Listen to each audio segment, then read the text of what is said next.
ঝরে দুটি আখি বুঝাইলে বুঝিস না তুই কোন জঙ্গলের পাখি রে। আজ মন মোর চঞ্চল রে, আজ মন মোর চঞ্চল রে ভাই। ঝরে দুটি আখি বুঝাইলে বুঝিস না তুই কোন জঙ্গলের পাখি রে। আজ মন মোর চঞ্চল রে। কাঁচা বাঁশের খাট বাঁধিবে শুকনো পাতের ডোর। কাঁচা বাঁশের খাট বাঁধিবে শুকনো পাতের ডোর। এমন করে বাঁধবে রে মন চলবে না তোর জোর রে। আজ মন মোর চঞ্চল রে। বৈরের পাতায় গরম পানিতে মন তোকে গোসল করাবে। বৈরের পাতায় গরম পানিতে মন তোকে গোসল করাবে। গোসল করাইয়া মন তোকে কাফন পরাবে রে। আজ মন মোর চঞ্চল রে। কাফন পরাইয়া মন তোর জানাজা পড়িবে। কাফন পরাইয়া মন তোর জানাজা পড়িবে। জানাজা পড়িয়া মন তোকে দফন করিবে রে। আজ মন মোর চঞ্চল রে। মা কাঁদিবে বেটারে বেটা, বোন কাঁদিবে ভাই। মা কাঁদিবে বেটারে বেটা, বোন কাঁদিবে ভাই। পরের বেটি সেও তো কাঁদবে আর তো কেহ নাই রে। আজ মন মোর চঞ্চল রে। মা কাঁদিবে বেটারে বেটা, বোন কাঁদিবে ভাই। ঘরের বেগম সেও তো কাঁদবে আর তো কেহ নাই রে। আজ মন মোর চঞ্চল রে। नारे तकबीर। माइकमैन थोड़ा आवाज बढ़ाइए। माइकमैन कहाँ है? आज के जलसार যোগ্যতমায় শ্রদ্ধেয় সভাপতি সাহেব, উপস্থিত ওলামায়ে কেরাম, সামনে বসে থাকা ইসলাম দরদি দিন দরদি ভাই ও বাবাজিরা, পর্দানাসীন মায়েরা এবং খালারা, সমস্ত তারিফ ও গুণগান সে মহান আল্লাহ তাবারক ওয়া তাআলার জন্য, যে মহান আল্লাহ তাবারক ওয়া তাআলা আজকে আমাদেরকে নরম গরম বিছানাকে ত্যাগ করে এই জালসার পিন্ডালের তলাতে একত্রিত হয়ে বসে কিছু বলার ও শোনার তৌফিক দিয়েছেন। তাই আমরা সে আল্লাহর প্রশংসা করি। অন্তর থেকে মুহাব্বতের সাথে একটু সকলেই পড়েন আলহামদুলিল্লাহ। একটু জোর করে পড়েন ভাই আলহামদুলিল্লাহ। তারপর আমাদের শেষ নবী হযরত মুহাম্মদুর রাসূলুল্লাহ পড়েন সাল্লাল্লাহু আলাইহি ওয়াসাল্লামের পর অগণন দারুদ শরীফ শান্তির ধারা বর্ষিত হোক, আমিন। আল্লাহুম্মা সাল্লি আলাইহি আল্লাহুম্মা বারিক আলাইহি। আপনারা বসে যান ভাই, বসে যান। মাটি ভিজা হয়ে আছে নাকি? ভিজা হয় না, বসে যান ভাই, বসে যান। দিনী মজলিসে বসে শুনতে হয়, বসতে হয়, বসে যান ভাই মুসলমান। আজকে আমি আপনাদের সামনে আল্লাহর কিতাব কোরআন মাজিদ থেকে এখানে আয়াত তেলাওয়াত করেছি। এবং আল্লাহর নবী মুহাম্মদ সাল্লাল্লাহু আলাইহি সাল্লামের একটা হাদিস পড়েছি। সে আয়াত এবং হাদিসকে সামনে রেখে আমি আমার বক্তব্য ইতি করব। আমা তাওফিকি ইল্লা বিল্লাহ। আল্লাহর কাছে দোয়া করি রব্বুল আলামিন আমি যা কিছু বলবো যেন সহি হাদিস এবং কোরআন থেকে বলতে পারি এবং তার প্রতি ছোট বড় সকলে যেন আমরা আমল করতে পারি, তার জন্য আল্লাহ আমাদেরকে তৌফিক দেন। পড়ে আল্লাহুম্মা আমিন। ভাই, আজকে আমি আপনাদের সামনে তিনটা কথা বলবো, অর্থাৎ 3 পয়েন্টে কথা বলবো। 1 নম্বর হাদিস শোনাবো, জমিনের উপরে কোন মহিলাটা হলো সব থেকে উত্তম। আল্লাহর নবী সাল্লাল্লাহু আলাইহি সাল্লাম কোন মহিলাটাকে সব থেকে উত্তম আফজাল বলেছেন। নারীদের মধ্যে কোন এমন গুণ থাকতে গেলে আল্লাহ তাবারাক ওয়া তাআলার নিকটে তারা উত্তম ভালো হইতে পারবে। 2 নম্বর, মহিলারা জমিনের উপরে কোন এমন আমল করবে যে আমলটাতে খুশি হয়ে আল্লাহ তারাকে জান্নাত দান করবেন। জমিনের উপরে বেঁচে থাকা কালে নারীরা কোন এমন আমল করবেন যে আমলটাতে আল্লাহ তাআলা খুশি হয়ে তারাকে জান্নাত দান করবে। এবং 3 নম্বর হাদিস যদি সময় পাই তাহলে আমি আপনাদের সামনে রাখবো যে আমার ভাইরা, যুবকেরা, নানারা, দাদারা যখন বিয়ে করবে কোন ধরনের মেয়েকে বিয়ে করতে হবে। এই 3খানা হাদিস আপনাদের সামনে রাখবো। আল্লাহর কাছে দোয়া করি রব্বুল আলামিন আমি যেন ভালোভাবে বলতে পারি, আপনারা যেন শুনতে পারেন এবং তার প্রতি সকলে যেন আমরা আমল করতে পারি, তার জন্য আল্লাহ আমাদেরকে তৌফিক দেন। পড়ে আল্লাহুম্মা আমিন।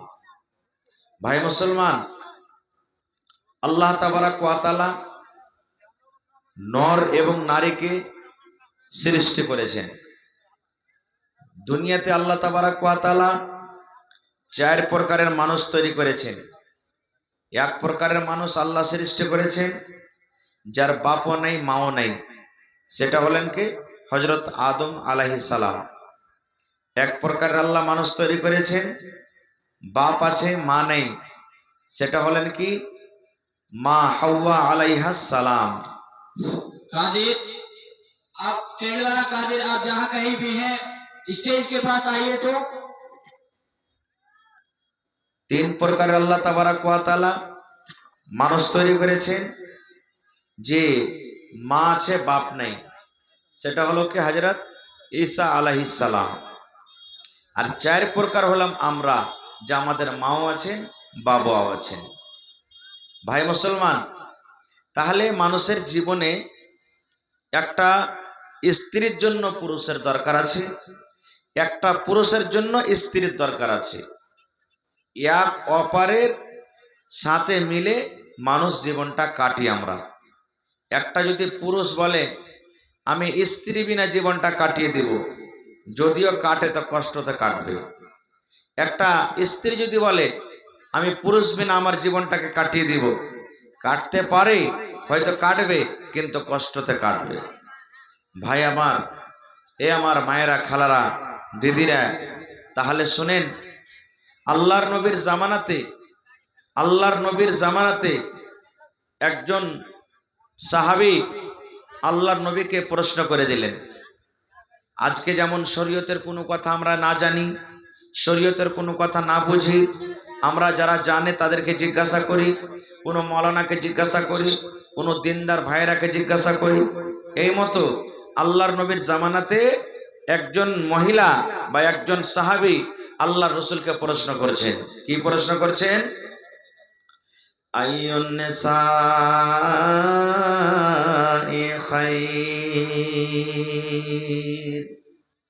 সেই সাহাবী আল্লাহর রাসূলকে প্রশ্ন করছেন, আল্লাহর নবী গো,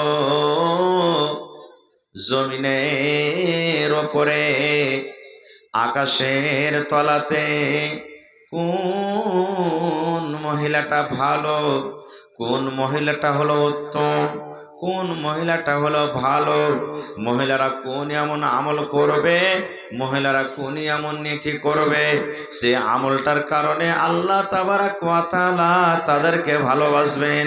আল্লাহর নবী একটু দয়া করে বলেন তো, জমিনের উপরে কোন মহিলাটা সব থেকে ভালো? এই আমার মায়েরা খালারা, ভালো করে হাদিসটা শুনবেন। আল্লাহ রাসূল জমিনের উপরে কোন মহিলাটা সব থেকে ভালো? আল্লাহ রাসূল সাল্লাল্লাহু আলাইহি ওয়াসাল্লাম বলেছেন, এ আমার মায়েরা খালারা শুনেন, ফাতেমা নাম ভালো তা বলেননি, জায়েদা নাম ভালো তা বলেননি, যার নাম খালেদা সে ভালো, যার নাম আলেমা সে ভালো, যার নাম আদরি সে ভালো, যার নাম অমুক সে ভালো, এই কথা নবী বলেননি। আল্লাহ রাসূল বলেছেন, মহিলা তোমরা কান করে শুনে নাও, যে মহিলার মধ্যে তিনখানা গুণ থাকবে, যে মহিলাদের মধ্যে তিনখানা সিফাত থাকবে, যে মহিলার মধ্যে তিনখানা গুণ থাকবে, দয়ার নবী বলেছেন ওই মহিলা আল্লাহ তাবারাক ওয়া তাআলার নিকটে সব থেকে উত্তম। কয়খান গুণ? তিনখানা গুণ। যে মা, যে খালা, যে দাদি, যে নানি, যে মায়ের মধ্যে তিনখানা গুণ থাকবে, ওই মহিলাটা আল্লাহ তাবারাক ওয়া তাআলার নিকটে সব থেকে ভালো। এক নম্বর গুণ গে মা। নবী বলেছেন, মহিলা রে, যখন তোমার স্বামী বাড়িতে ঢুকবে, বাজার থেকে, হাট থেকে, মাঠ থেকে, দোকান থেকে, চাকরি করে, স্কুল কলেজ থেকে, যে কোনো কাজ করে যখন তোমার স্বামী বাড়িতে ঢুকবে রে মহিলা, তখন তোমার স্বামীর জন্য তুমি ইস্তেকবাল করবে, তোমার স্বামীর জন্য তুমি রেডি হয়ে থাকবে, তোমার স্বামীকে তুমি ওয়েলকাম স্বাগতম জানাবে। নবী বলেছেন, মহিলা যখন তোমার স্বামী বাড়িতে ঢুকবে, তোমার স্বামীর মুখের দিকে একটু নজর করবে, তোমার স্বামীর দিকে একটু তুমি দেখবে, দেখা পর তুমি 10 গ্রাম 15 গ্রাম একটুখানি মুচকি হাসি দিবে। যদি তুমি তোমার বাড়িতে ঢোকার সাথে সাথে তোমার স্বামীর মুখের দিকে দেখে যদি তুমি একটু তোমার স্বামীকে হাসাতে পারো, নবী বলেছেন, মহিলা জমিনের ভিতরে ওই সমস্ত নারীদের মধ্যে ওই মহিলা হলো আল্লাহর কাছে প্যারি। মাইক में আসেনি যে ভাই, মাইক में আসেনি কি নেই? আল্লাহ রাসূল বলেছেন, মহিলা যখন তোমার স্বামী বাড়িতে ঢুকবে, তোমার স্বামীর দিকে তুমি একটু নজর করবে, আর একটুখানি তুমি মুচকি মেরে তোমার স্বামীকে যদি হাসিতে পারো, আল্লাহ রাসূল বলেছেন ওই মহিলাটা হলো সব থেকে উত্তম। কিন্তু ভাইয়েরা কো বলবো, আপনি যখন বাড়িতে ঢুকবেন, কাম কাজ করে বাড়িতে এলেন, আপনার স্ত্রীটা বাড়িতে আছে, ও আপনার চেহারাতে দেখে যদি একটু মুচকি হাসে, আর আপনার যদি মন খারাপ হয়ে থাকে আর উল্টা পুল্টা আপনি তাকে গাল চালু করে দিলেন, সারাদিন কাম কাজ করে আসছি, আমার কি হয়েছে আমি জানছি, আর খাইচার ল্যাব ল্যাব করে দেখ মুখ দেখো তো হাসি, এরকম করে হাসবে রে ভাই? জীবনে হাসবে না। আপনি এমন হ্যাঁ বাড়িতে ঢুকছেন মনে হয় মালাকুল মত আজরাইলি বাড়িতে ঢুকছে, এমন খান্নাসে ঢুকছেন মনে হয় মুখে 2.5-3 কিলো পাউরুটির বিস্কুট ভরা আছে। আপনাও যখন বাড়িতে ঢুকবেন, আপনি যখন বাড়িতে ঢুকবেন, আপনাকে দেখে যেন আপনার স্ত্রীটাও যেন খুশি হয়ে যায়, ওর মনটা যেন হায়রা হয়ে যায় যে আমার স্বামীটা খুব ভালো আছে। না হলে আপনি মনকে গাঢ়া করে ঢুকবেন, আপনার মনটা খারাপ হয়ে থাকবে, আর তো আপনার স্ত্রীর মুখ দিয়ে কেমন করে হাসি বাড়াইবে, জীবনে কোনোদিন বাড়াইবে না। 3 নম্বরের মধ্যে নবী বলেছেন, হে মহিলার দলেরা তোমরা শোনো, তোমার দিলে যতই ব্যথা থাক, তোমার দিলে যতই দুঃখ থাক, তোমার দিলে যতই ব্যথা হোক, নবী বলেছেন মহিলা যখন তোমার স্বামী বাড়িতে ঢুকবে, তোমার স্বামী যখন বাড়িতে আসবে, তোমার স্বামীর দিকে দেখে তোমাকে 10 গ্রাম 5 গ্রাম 50 গ্রাম তোমাকে একটু দেখে হাসে যেতে হবে। যে মহিলা নিজের স্বামীর মনটাকে কাটতে পারবে, যে মহিলা নিজের স্বামীর মনটাকে খুশি করতে পারবে, নবী বলেছেন মহিলা আল্লাহ তাবারাক ওয়া তাআলার নিকটে ওই মহিলা হলো সব থেকে উত্তম।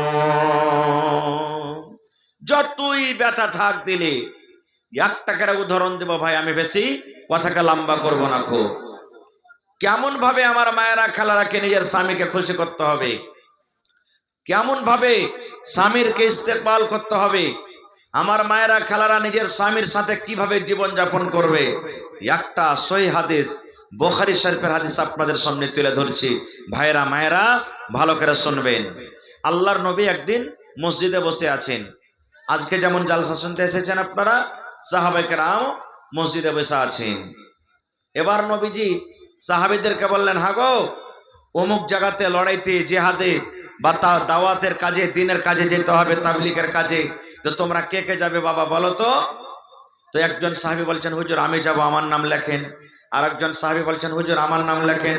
আরেকজন সাহাবী বলছেন, হুজুর আমার নাম লেখেন। এই করতে করতে করতে কয়েকজন সাহাবী নিজের নিজের নাম লিখে দিলেন, আমি যাব জিহাদের কাজে বা তাবলীগের কাজে।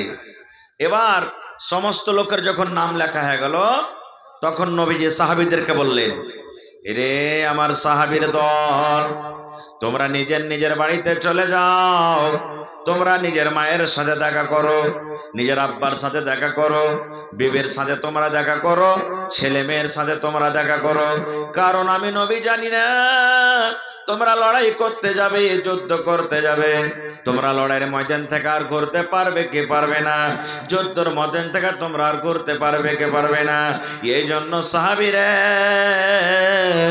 তোমরা নিজের বাড়িতে চলে যাও রে বাবা, নিজের মেয়ের সঙ্গে দেখা করে নাও, ছেলের সাথে দেখা করে নাও, বিবির সাথে সালাম কালাম করে নাও। মা যদি বাড়িতে আছে, মায়ের সাথে তোমরা সালাম কালাম করার পর তোমরা জিহাদের ময়দানে তোমরা চলে যাও, যাও নিজের নিজের বাড়িতে তোমরা দেখা করে নাও। সব সাহাবীদের কথা বলতে পারা যাবে না, একজন মহিলা, একজন সাহাবীর কথা আপনাদের সামনে বলবো, যার নাম হলো আবু তালহা রাদিয়াল্লাহু তাআলা আনহু। সেই সাহাবী বাড়ি গেলেন। আবু তালহার স্ত্রীর নাম কি? বিবি রুমাইসা। আবু তালহার স্ত্রীর নাম